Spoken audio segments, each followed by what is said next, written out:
Magandang araw mga kaibigan.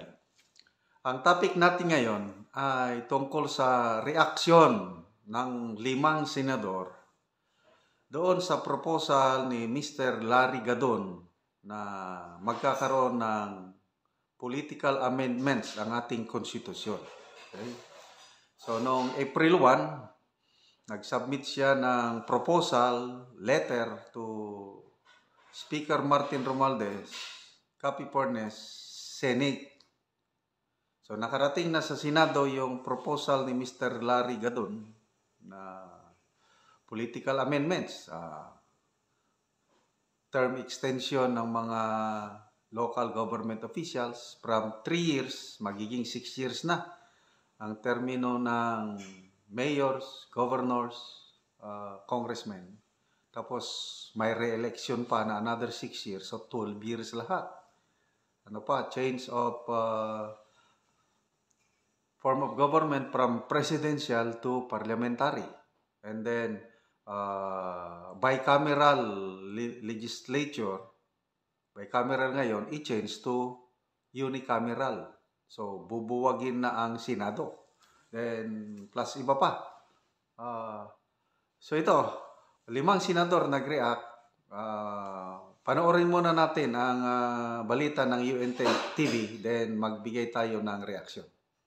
Lawmakers in the upper chamber rejected the call of Presidential Advisor for Poverty Alleviation Secretary Larry Gadon to consider political amendments in changing the charter. Senator Sherwin Gatchalian believes the public will surely turn down political charter change.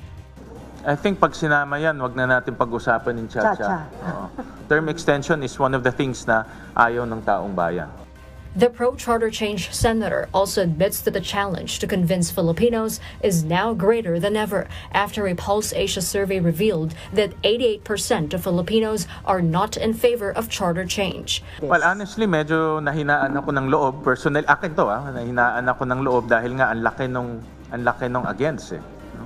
At I was hoping na 50-50 lang, so may chance na mapakita natin yung kabutihan. Yung People's Initiative talagang nakadamage sa pag-iisip ng tao. At dahil sa People's Initiative, tingin na ng taong bayan, hindi maganda ang Chacha. Dahil nakita ng taong bayan yung bangayan eh. Narinig rin nila yung mga issue ng corruption.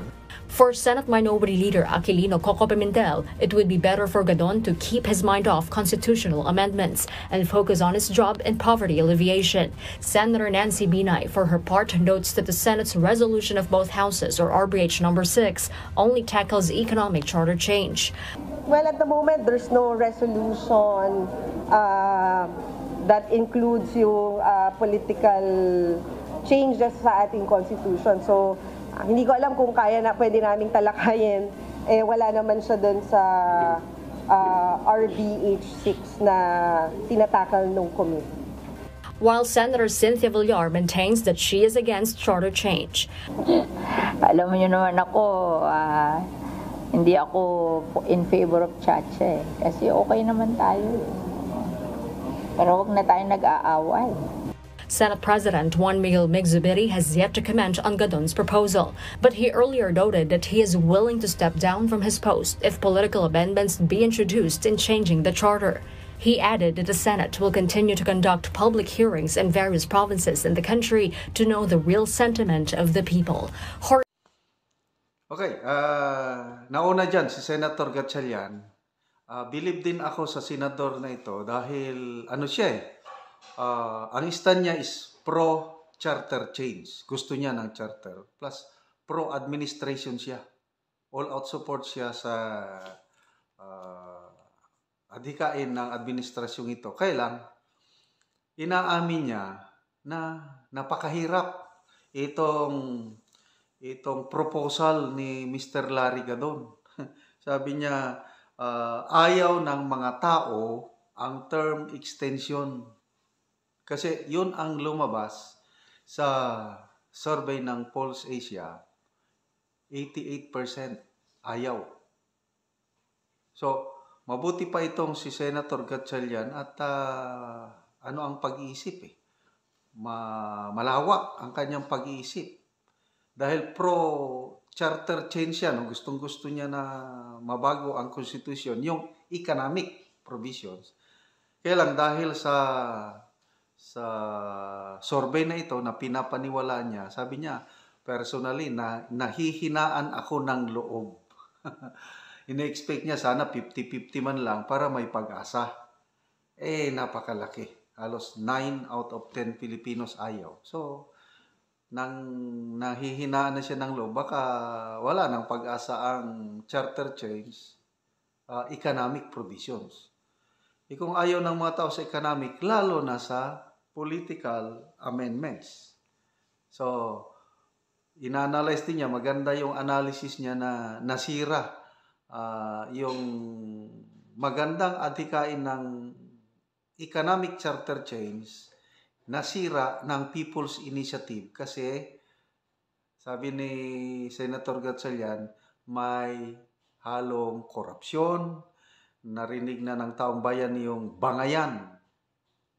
Diba? Nagkaroon ng world war between Senate and House. Nag-aaway na sila. Ano pa?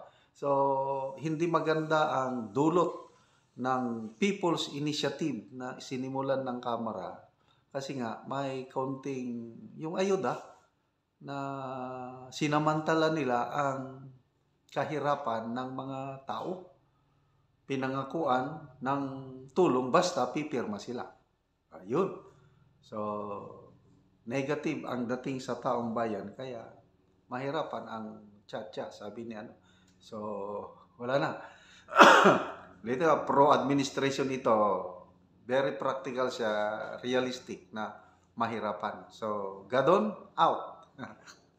Next, si Senator Pimentel naman, poverty alleviation ang trabaho ni Mr. Gadon. Sinisilduhan siya as presidential advisor, more or less, 278,000 per month ang kanyang sweldo. So, according to COA, include mo pa yung mga allowances, bonuses, and other perks, baka abot ng 4.9 million pesos ang annual na sweldo ng isang presidential advisor. Anong ginagawa ni Mr. Gadon? Nagiging political advisor naman dahil sinusulong niya political amendments, hindi naman niya trabaho. Kaya tama si Senator Pimentel, sabi niya mag-focus kayo sa trabaho niyo, poverty alleviation, hindi yung political amendments. So palpal si Mr. Larry Gadon. Sino ba? Si Senator Nancy Binay. Ganon din. Hindi na isama ang political amendments sa resolution of both houses number 6. Paano nila pag-usapan? So, hindi ko maintindihan itong si Mr. Larry Gadon. Bakit niya naisipang gumawa nun? Na hindi naman niya trabaho. Sinasabi niya, ginawa daw niya as a private citizen. Anong private citizen ka dyan na palaging sinasabi ng presidente, ang susuportan ng presidente is economic charter change. Bakit presidential advisor ka, mag-recommend ka ng political amendments, mag-submit ka ng proposal. Kaya nakakapagtaka.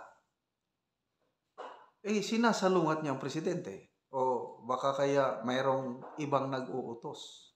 Yun lang. Na yung nag-uutos, mas powerful pa sa presidente. Sino kaya yun? I don't know. Kaya talagang kaduda-duda itong proposal na ito ni Mr. Larry Gadon. Yun ba? Senator Villar, believe ako sa stand ni Senator Cynthia Villar dahil all throughout against siya sa charter change.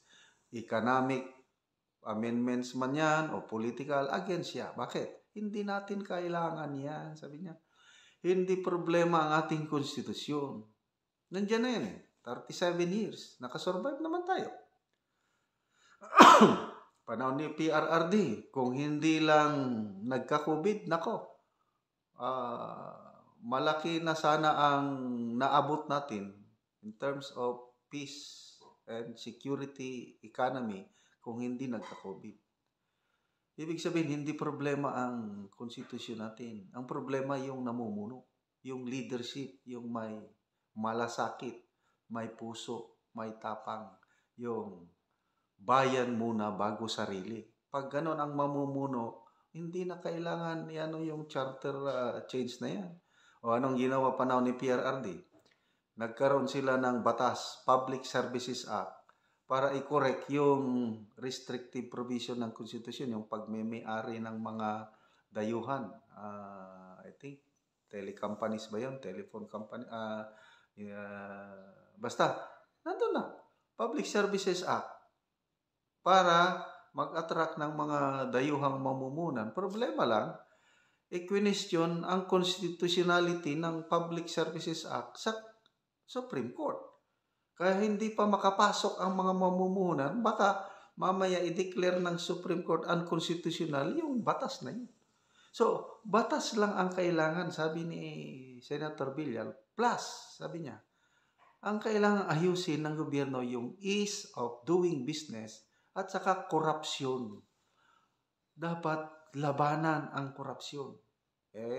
Mayroon bang effort ang gobyerno labanan ng korupsyon? Wala akong naririnig na very strong campaign against corruption. Hindi katulad ni PRRD na meron siyang linya na 8888. Sabi niya, itawag niya po direct sa Office of the President kung may corruption dyan. Ganon katindi. Panahon ni PRRD, campaign promise niya yan, yung bawasan o tanggalan na isolve ang korupsyon. Sa ngayon, meron ba? I don't think so. So, kaya kaliwat kanan ang korupsyon sa mga maraming ahensya. Although, Pera de los Benos, hindi naman. Number 1 na yan, yung PCSO, sa Customs, Department of Agriculture, NFA. Ano pa? Marami. Okay, Villar, and then si Senate President Zubiri, although tahimik pa siya sa proposal ni Gadon, kailang bago nag-submit ng proposal si Gadon, nagbitiw na ng matinding salita ang Senate President. Handa akong mag-resign as Senate President pag isingit ang political amendments. Ito na nga. Meron ng proposal.